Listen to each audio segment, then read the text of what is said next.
Well, I have to say, I'm really excited to welcome Linh Truong, who is a chief audit executive and a advisory board member of 30 years experience to the show. Welcome in, Linh. How are you today? I'm doing well. Thank you for having me. I'm glad to be here. Well, I have to say that this is quite an honor to be sitting with you because you are very accomplished in your field. And to be able to talk to a woman who is in the auditing realm with the amount of experience you have is pretty exciting. And I'm curious, when you were little, did you know that you would be an auditor? I did actually. It's a funny story because I get that question a lot. How did you decide to become an auditor and then do it for 30 years? And so the story goes, I was listening to my dad talk about his profession back in Vietnam, where I was born, where my father spent most of his life, and he worked for the U.S. government, and he was an auditor for the U.S. military. So he was telling me war stories, like literally war stories, right? In the middle of the Vietnam War, of auditing payroll and catching people conducting fraud in the payroll area, such as people coming in, and he would observe people clocking in, and they would take the names of the cards of their friends and clock them in even though they didn't show up for work. And then he was looking at payroll records, time submitted for work, and he saw that they were writing down, I work 23 hours a day, which is humanly impossible. And so he caught them in these frauds. And when he wrote up his audit findings, they got fired. And so, in the middle of the jungle while he was sleeping, he was woken up by his supervisor, and they told him, "You need to get out of here because there's a plot to kill you. Because the people who lost their jobs because of your audit report, they're they're going to get you." And so he had to, in the middle of the night, be rushed out of that area where he was working in the middle of the Vietnamese jungle. And so when I was listening to all this, I was thinking, oh my goodness, what an exciting career, to do something with such commitment that you are basically risking your life to do the right thing. So from that moment on, as a 10-year-old, I was thinking, I want to be an auditor when I grow up. I love that story, and it kind of segues into the idea of who would be a mentor when you were growing up. And it sounds like you had a superhero in the auditing realm that you got to actually see and hear stories and talk about making a difference. The fact that his impact was so strong that it became a little life and death, if you will. So he definitely planted that inspiration for me to go down that path and become a career auditor. As far as mentors, I would say that for women, it's difficult to find mentors in the workplace, right? When you reach a certain level and you walk into the boardroom or you walk down the halls of the C-suite, you don't see a lot of women. They're mostly men, and so I didn't I struggled to find mentors in the workplace as I rose higher and higher on the career ladder. So I think a lot of women will get to a glass ceiling where they've been promoted, and then all of a sudden it stops, right? And why can't I get past this level? You know what I mean? I've been at this level for 6, 7, 8, whatever years, and I'm trying to get to that next level, and um somebody else keeps getting those VP titles and not me. Why is that? So I also experienced that, where I was promoted, but then at some point the movement upwards stopped. And I really had to think about, why. Is it me? Or is it my environment? Is it a little bit of both? If it's me, then why isn't my manager, who are always men, why aren't they telling me what I can do to break that glass ceiling?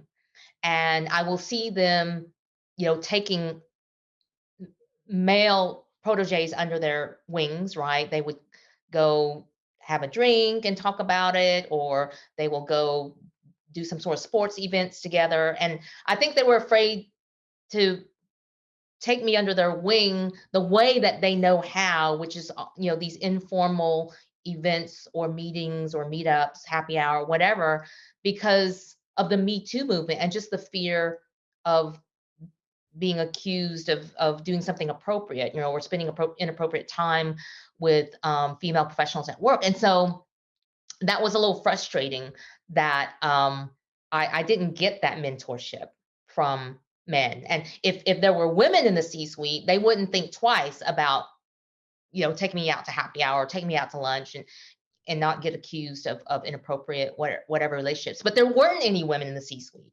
You know what I mean? They were all mostly men, and so, um, anyways, it's there are challenges all around for women to move up, and even when you do, there's a certain point where you get stuck and you don't know why, and you don't know how to resolve it, and no one's telling you what you can do differently to remove those barriers. So and I hear these stories because I'm a member of Chief as well, which is an organization of all female executives, and we get together online and we talk about each other's frustrations in the workplace and how to navigate in a world of executive men, etc., decision makers. And I'm not alone in this experience. I know it, right? All the other female executives or rising stars in the workplace, they also experience the same challenges. I like that you've talked about this because I think that's the other area that people are a little nervous to talk about is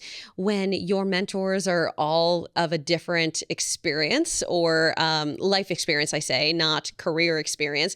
It can be sometimes hard to connect without feeling that they're crossing a line. And I really am glad that you address that, that can be a challenge even if we don't talk about it. At my current organization or employer, there's quite a good mix and a good number of female executives in the C-suite. And so I'm happy about that. And I'm also happy about, and this also needs to be talked about, but I'm also happy that the female executives on the C-suite team, my peers, are all very supportive of each other for the most part. Because I've experienced where, in a male dominated C-suite scenarios, the few women that are in the C-suite or in the boardroom or about to enter the C-suite, just waiting in the wings, the director levels who are hoping to get VP um, positions, it sometimes it feels like women are competing with each other because there's only so many token positions, for women. Right.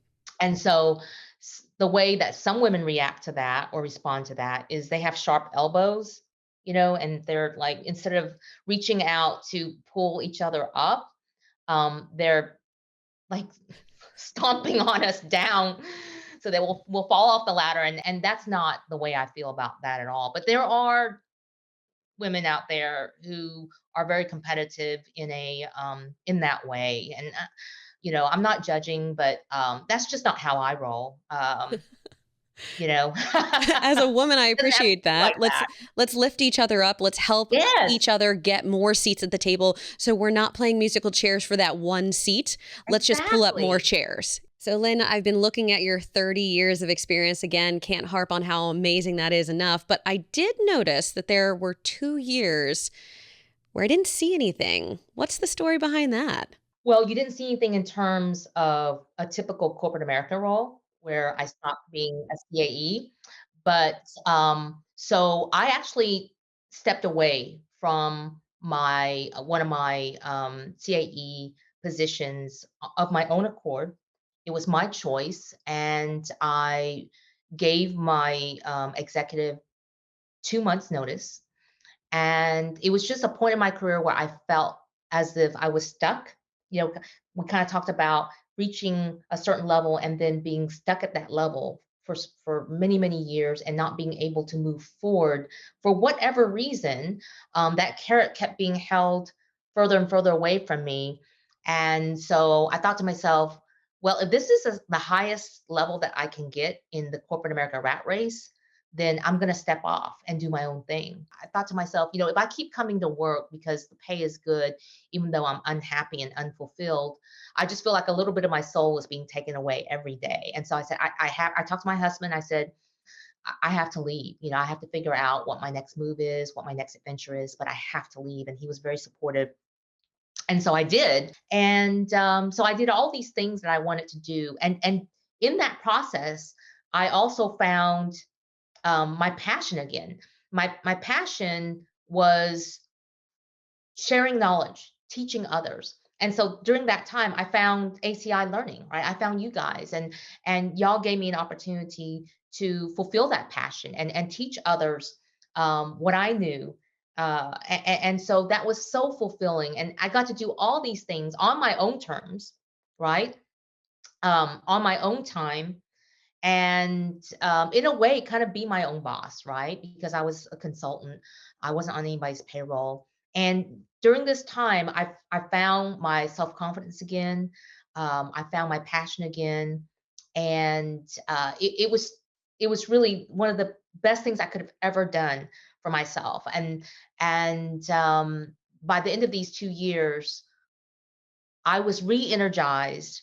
And then that was when NTTA, an executive recruiter, reached out to me about the NTTA opportunity. I wasn't even looking, and that became kind of a dream job, if you will, where I was an executive.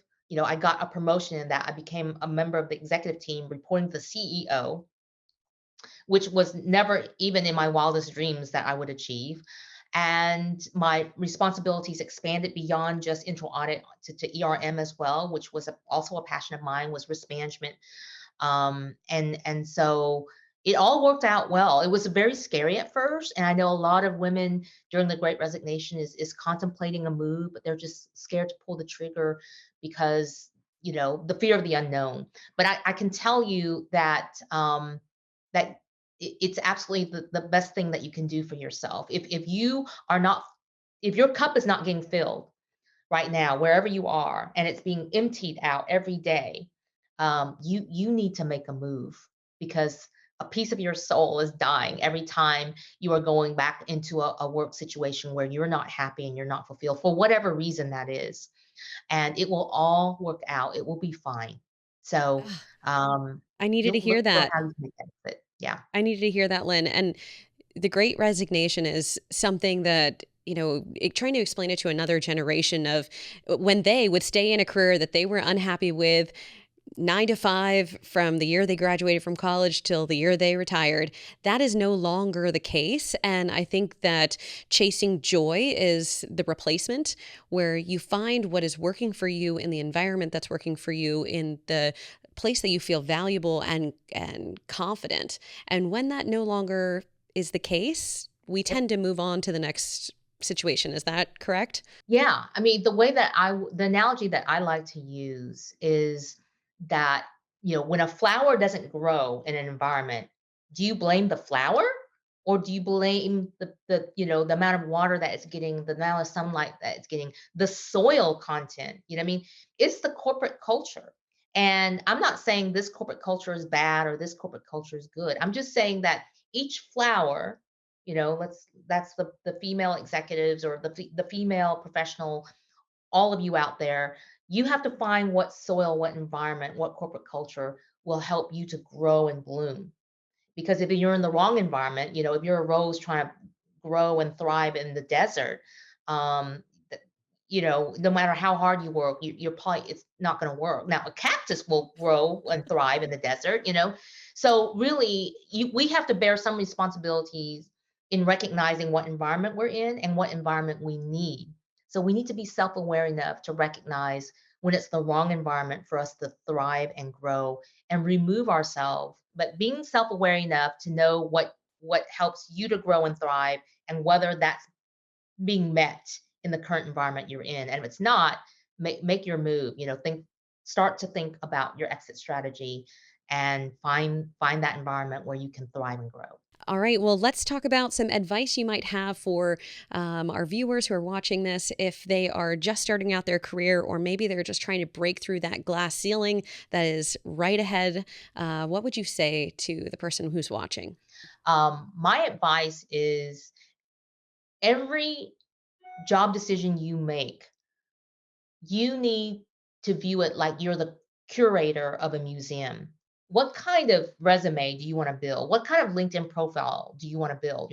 A lot of people don't think that far, right? They're just looking at the carrot right in front of them and saying, "Oh, wow, this job pays so much money. I'm gonna grab it."